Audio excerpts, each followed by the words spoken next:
Seorang etnobotanis muda yang tengah menyelidiki rahasia tumbuhan obat suku pedalaman di hutan belantara Oman, tanpa sengaja mengobati luka putra kepala suku.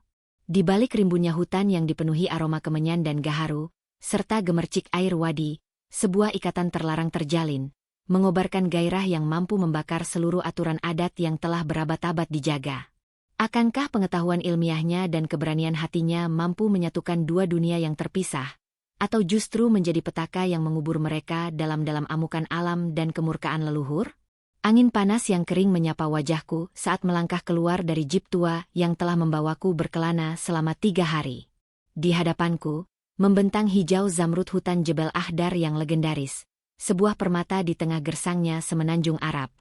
Aroma tanah basah setelah hujan semalam, fenomena langka, bercampur dengan wangi kemenyan dan kayu gaharu yang menyengat, langsung memenuhi paru-paruku. Akhirnya, Al-Mahra, bisikku, menatap peta usang di genggamanku. Namaku Dr. Laila Abbas, 28 tahun, seorang etnobotanis yang terobsesi dengan pengetahuan botani suku-suku terpencil. Tujuanku kali ini, menemukan suku Al-Badu yang tinggal di pedalaman hutan ini, dan mempelajari ramuan penyembuh mereka yang konon mampu menyembuhkan luka yang tak tersembuhkan. Hibah penelitianku dari Universitas Kairo tergantung pada keberhasilanku menemukan dan membuktikan khasiat tumbuhan itu. Dengan ransel besar berisi peralatan penelitian, buku catatan, dan sedikit logistik, aku menyusuri jalan setapak yang nyaris tak terlihat. Suara jangkrik dan burung-burung eksotis bersahutan, menciptakan simfoni alam yang menenangkan sekaligus mencemaskan. Pepohonan akasia dan zaitun liar tumbuh subur, sementara di kejauhan, kicauan burung bulbul seolah memperingatkan kedatanganku. Setelah berjam-jam berjalan, kakiku mulai pegal. Aku memutuskan untuk beristirahat di dekat sebuah wadi kecil yang airnya jernih kebiruan. Saat sedang menikmati kurma dan air dari botol minumku, telingaku menangkap suara geraman rendah dan langkah gesit. Dari balik semak belukar, seekor serigala Arabia yang kurus dan garang muncul, matanya yang kuning menatapku dengan lapar. Jantungku berdetak kencang. Aku membeku, tahu bahwa lari adalah ide yang buruk. Aku meraih tongkat hiking di sampingku, bersiap untuk membela diri. Binatang itu mendekat, mengendap-endap, air liur menetes dari mulutnya. Tiba-tiba, sebuah anak panah melesat cepat dari arah yang tak kuduga, menancap tepat di leher serigala itu. Binatang itu mengerang kesakitan sebelum akhirnya rubuh tak bergerak.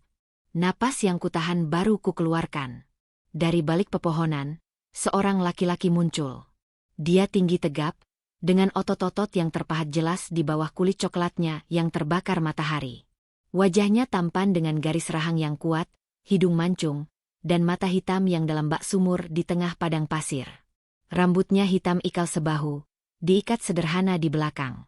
Dia hanya mengenakan izar, sejenis kain yang dililitkan di pinggang, memperlihatkan torso yang atletis dan penuh dengan bekas luka dan tato tradisional berwarna nila yang rumit.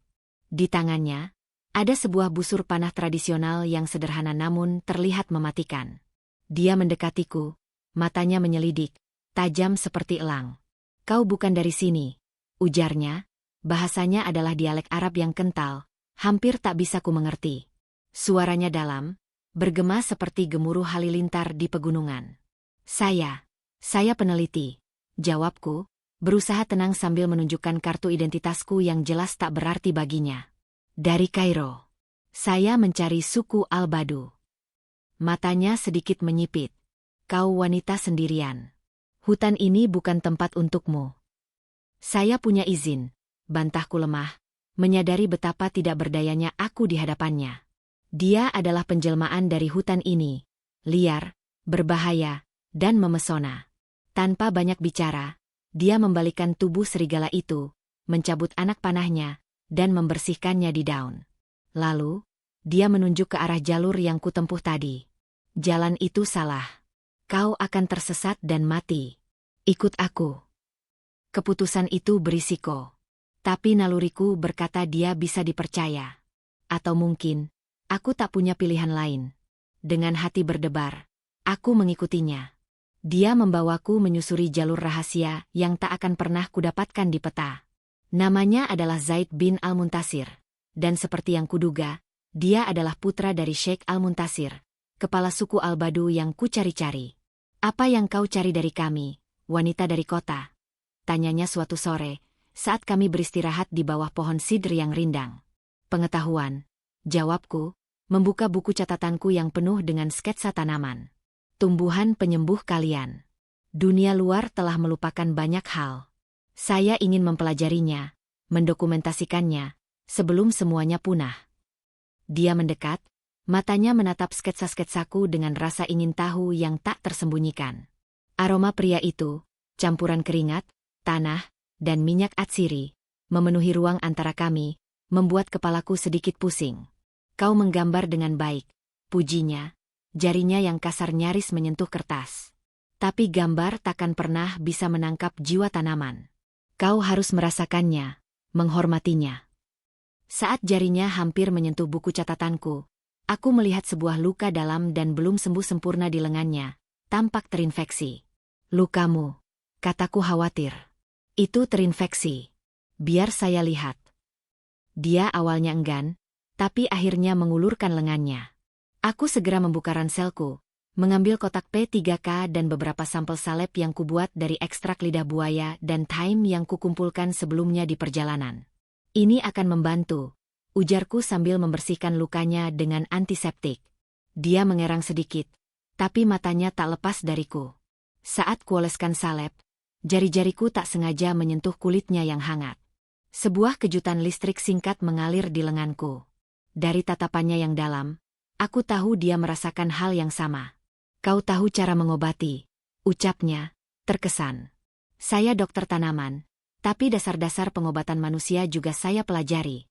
Jawabku, berusaha terdengar profesional meski jantungku berdebar kencang. Malam pertama kami di perkemahan suku Albadu adalah pengalaman yang tak terlupakan.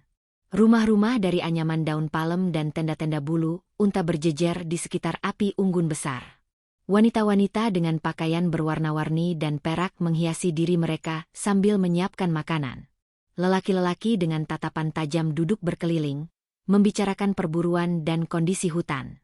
Sheikh Al-Muntasir, seorang lelaki tua dengan janggut putih dan mata yang bijaksana namun waspada, menyambutku dengan formalitas kaku. Kami menghormati tamu, Nyonya Dokter, katanya, suaranya berat berwibawa. Tapi pengetahuan kami adalah warisan leluhur. Bukan untuk dibagikan sembarangan. Saya tidak meminta untuk dibagikan, Yang Mulia, jawabku sopan, menundukkan kepala. Saya hanya ingin belajar, dan mungkin kita bisa bertukar pengetahuan. Saya juga membawa beberapa teknik pengawetan dan pengolahan tanaman yang mungkin berguna bagi kalian. Dia mengamatiku lama sebelum akhirnya mengangguk pelan. Kau boleh tinggal. Tapi ingat, ada batasan. Zaid yang akan menjagamu. Hari-hari berlalu dengan cepat. Aku menghabiskan waktu dengan para wanita suku, belajar mengidentifikasi tanaman, memanennya pada waktu yang tepat, dan meraciknya menjadi obat, pewarna, atau parfum. Zaid selalu ada di dekatku, sebagai penjaga dan pemandu. Awalnya, kami hanya diam. Tapi perlahan, kami mulai banyak bicara. Dia bercerita tentang legenda hutan, tentang roh-roh yang menghuni pepohonan tua, tentang cara mereka membaca bintang untuk berburu dan menemukan air. Sebaliknya, aku bercerita tentang kehidupan di kota, tentang universitas, tentang lautan dan gedung-gedung tinggi yang tak pernah dia bayangkan. Kota sepertinya adalah hutan yang berbeda, ujarnya suatu malam, saat kami duduk di atas batu besar memandangi bintang-bintang yang bertaburan seperti permata di langit hitam. Hutan batu, dengan serigala-serigala yang memakai pakaian. Aku tertawa. Itu analogi yang bagus. Suasana antara kami berubah. Tatapannya yang dulu penuh kecurigaan, kini berubah menjadi hangat, penuh rasa ingin tahu yang dalam. Saat tangannya tak sengaja menyentuhku saat menunjuk sebuah rasi bintang, atau saat dia membantuku menyeberangi sungai dengan menggenggam tanganku erat, sebuah ketegangan yang manis dan menyiksa mengalir di antara kami. Aku tahu ini berbahaya. Dia adalah putra kepala suku, ditakdirkan untuk memimpin dan menikahi wanita dari sukunya. Aku hanyalah orang asing, tamu sementara. Suatu siang, saat kami sedang mencari spesies lumut langka di dekat air terjun tersembunyi, kakiku terpeleset di batu licin. Aku nyaris jatuh ke kolam di bawahnya sebelum Zaid dengan refleks menarikku erat-erat ke pelukannya. Dadanya yang keras menempel di punggungku, napasnya yang hangat dekat di telingaku. "Hati-hati," bisiknya, suaranya serak. Tangannya masih melingkar di pinggangku, seakan enggan melepaskan. Aku berbalik, dan dalam jarak yang sangat dekat itu, aku bisa melihat bayangan diriku di matanya yang hitam. Dunia seolah berhenti. Hanya ada suara air terjun, kicau burung, dan detak jantung kami yang berdebar kencang berirama. "Laila," ucapnya, menyebut namaku untuk pertama kalinya tanpa gelar atau formalitas. Itu terdengar begitu intim, begitu terlarang. Dia tak mengatakan apa-apa lagi, tapi matanya mengatakan segalanya. Dan aku tahu, mataku juga membalas hal yang sama. Perlahan, sangat perlahan, dia mendekatkan wajahnya. Aku menutup mata, dan dia menciumku.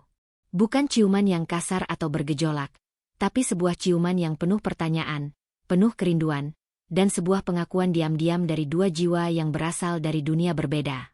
Rasanya seperti menemukan oasis setelah berhari-hari tersesat di gurun. Hangat, menyejukkan, dan terlarang. Kami terpisah saat mendengar suara langkah. Seorang pemburu muda lewat, melemparkan tatapan penuh arti pada kami sebelum melanjutkan perjalanannya. "Ini salah," bisikku, dadaku sesak antara rasa bersalah dan euforia. "Di mata hukum suku." "Iya," jawab Zaid, tangannya masih tak mau melepaskan tanganku. "Tapi di mata penguasa hutan ini, di mata bintang-bintang, tidak ada yang salah dengan dua jiwa yang saling menemukan." Hubungan rahasia kami dimulai. Menjadi semakin sulit untuk menyembunyikan perasaan setiap kali tatapan kami bertemu di sekitar api unggun, atau saat senyum kecilnya hanya untukku. Beberapa orang mulai mencurigai, terutama Farid, sepupu Zaid yang cemburu dan ambisius. "Hati-hati dengan wanita kota itu, Zaid," dengarku Farid memperingatkan suatu malam. Dia membawa mata-mata di matanya dan racun di senyumannya. "Dia akan menghancurkanmu dan menghancurkan kita semua." Tekanan semakin besar ketika Sheikh Al-Muntasir mengumumkan bahwa dia telah menjodohkan Zaid dengan putri kepala suku sekutu mereka dari pegunungan sebelah. Pernikahan itu akan memperkuat aliansi dan menjamin kelangsungan hidup suku mereka di musim kemarau yang panjang. Malam itu, Zaid menemuiku di tempat rahasia kami, sebuah gua kecil di balik air terjun. "Aku tidak akan menikahinya, Laila," katanya, matanya membara dengan tekad. "Aku akan berbicara pada ayahku. Aku akan memberitahunya tentang kita." "Dia tidak akan pernah menyetujuinya, Zaid," bantahku, ketakutan. "Kamu tahu aturannya. Aku akan diusir, atau lebih buruk." "Maka kita akan pergi," ujarnya, menggenggam tanganku erat. "Kita akan meninggalkan hutan ini. Ke kota MU. Kamu tidak akan bahagia di sana, Zaid. Kamu adalah bagian dari hutan ini. Seperti elang yang dikurung dalam sangkar emas. Dan kau pikir aku akan bahagia tanpamu? Melihatmu pergi dan menikahi pria lain di duniamu." Suaranya meninggi, penuh kepedihan. "Aku lebih memilih mati." Kami berdebat, air mata mengalir di pipiku. Cinta kami terasa seperti tumbuhan langka yang indah, tetapi tumbuh di tanah yang salah, dan ditakdirkan untuk layu sebelum mekar sempurna. Masalah serius datang lebih cepat dari yang kami duga. Farid, yang telah mengikuti kami, melaporkan semuanya kepada Sheikh. Aku dibawa ke hadapan seluruh suku di tengah lapangan, di bawah tatapan ratusan pasang mata yang menghakimi. Wanita asing, hardik Sheikh Al-Muntasir, wajahnya merah padam karena kemarahan dan kekecewaan. "Kau telah melanggar hukum keramahan. Kau telah meracuni pikiran putraku. Kau pantas dihukum." "Ayah, tidak." Zaid berdiri di depanku, melindungiku dengan tubuhnya. "Dia tidak meracuni aku. Aku yang mencintainya. Hukumlah aku, bukan dia." "Cinta." Sheikh menggeram. "Kau tidak tahu arti cinta, nak. Cinta adalah tanggung jawab. Pada sukumu, pada leluhurmu. Bukan pada seorang pendatang yang akan pergi dan meninggalkanmu." "Dia tidak akan pergi," teriak Zaid. "Aku akan menikahinya." Gemuruh suara riuh rendah menyebar di kerumunan. Pernikahan dengan orang luar adalah aib terbesar, pengkhianatan terhadap darah dan tradisi. Jika kau menikahinya, suara Sheikh tiba-tiba menjadi sangat dingin dan menakutkan, maka kau bukan lagi anakku. Kau bukan lagi bagian dari suku Al-Badu. Kau akan diusir selamanya. Sekejap, suasana menjadi hening. Aku menarik napas dalam. Ini lebih buruk dari yang kubayangkan. Aku melihat ke mata Zaid, dan di sana kulihat pergulatan yang menghancurkan hati. Antara aku, cintanya, dan seluruh dunianya. Zaid, jangan, bisikku, air mata menetes. Aku tidak ingin kamu kehilangan segalanya karena aku. Dia menatapku, matanya berkaca-kaca tapi penuh dengan cinta yang tak tergoyahkan. Lalu, dia berbalik pada ayahnya dan seluruh sukunya. Ayah, para tetua, saudara-saudaraku, suaranya lantang dan jelas, menggema di tengah keheningan malam. Dia telah mengajariku bahwa pengetahuan tanpa cinta adalah kekosongan. Dia telah menunjukkan padaku bahwa dunia lebih luas dari yang kita bayangkan. Dan cintaku padanya tidak mengurangi cintaku pada suku ini, justru memperkuatnya. Jika hukum mengatakan aku harus kehilangan satu untuk memiliki yang lain, maka... Dia berhenti sejenak, mengambil napas. Jantungku berhenti berdetak. Maka aku memilih cinta. Aku memilih Laila. Teriakan syok dan kemarahan memenuhi udara. Sheikh Al-Muntasir tampak seperti orang yang ditikam. Wajahnya hancur. Tapi tiba-tiba, suara seorang wanita tua, sang syaman, memotong keributan. Tunggu. Nenek Rasha, wanita tertua di suku, yang kulitnya keriput seperti kulit kayu pohon tua, berjalan pelan mendekati kami. Matanya yang keruh namun tajam memandangiku, lalu memandang Zaid. Alam telah berbicara padaku dalam mimpi, ujarnya. Suaranya parau namun penuh wibawa. Dia mengirimkan seorang wanita dari dunia luar, membawa pengetahuan baru, untuk menyelamatkan kita dari ancaman yang tak kita ketahui. Dia berjalan mendekatiku, dan tangannya yang keriput mengangkat buku catatanku yang terjatuh. Dia bukan ancaman. Dia adalah berkat. Dia adalah jembatan. Lihatlah, ujarnya, menunjukkan sketsa-sketsa tanaman dan notasiku yang rapi kepada kerumunan. Dia menghormati kita dengan caranya. Dia mencatat, dia belajar. Dia tidak mengambil. Dia melestarikan. Dia menatap Sheikh Al-Muntasir. Anakmu, Al-Muntasir, tidak lemah. Dia justru lebih kuat dari kita semua. Dia berani mencintai melampaui batas yang kita buat. Dan bukankah leluhur kita berkata, bahwa terkadang, darah baru memperkuat akar yang lama? Suasana berubah. Kemarahan berangsur reda, digantikan oleh kebingungan dan perenungan. Sheikh Al-Muntasir menatap putranya yang masih berdiri tegak, lalu menatapku. Di matanya, kemarahan telah mereda, menyisakan kesedihan yang dalam dan, mungkin, secercah pemahaman. Apakah kau mencintai putraku, wanita dari Kairo? Tanyanya padaku, suaranya lelah. Dengan segenap jiwaku, yang mulia. Jawabku, suaraku bergetar namun jujur. Dan kau akan tinggal? Mempelajari cara kami, menjadi bagian dari kami. Aku menatap Zaid, lalu menatap sang Sheikh. Saya akan tinggal. Saya akan belajar. Dan saya akan membagikan semua yang saya tahu untuk kebaikan suku ini. Ini sudah menjadi rumah saya. Keheningan yang panjang dan menegangkan. Akhirnya, Sheikh Al-Muntasir menghela napas panjang, seakan mengeluarkan beban berusia 100 tahun dari pundaknya. Pernikahan akan dilangsungkan saat bulan purnama berikutnya, ucapnya, dan kerumunan pun terdiam. Tapi Zaid, ia tidak akan menjadi sheikh setelahku. Posisinya akan diberikan kepada yang lain. Itu konsekuensinya. Zaid mengangguk, wajahnya lega. Aku mengerti, ayah. Terima kasih. Aku tak percaya dengan apa yang terjadi. Ancaman telah berlalu. Kami tak jadi diusir. Beberapa bulan kemudian, di bawah sinar bulan purnama yang menyilaukan, di tengah hutan yang telah menjadi saksi cinta kami, aku dan Zaid menikah dengan adat Al-Badu. Aku mengenakan gaun pengantin tradisional yang dihiasi manik-manik dan koin perak, sementara Zaid tampak gagah dalam pakaian putih bersih. Setelah menikah, hidup kami berubah. Zaid memang tidak menjadi calon sheikh, tapi dia menjadi penasihat utama dalam hal hubungan dengan dunia luar dan konservasi hutan.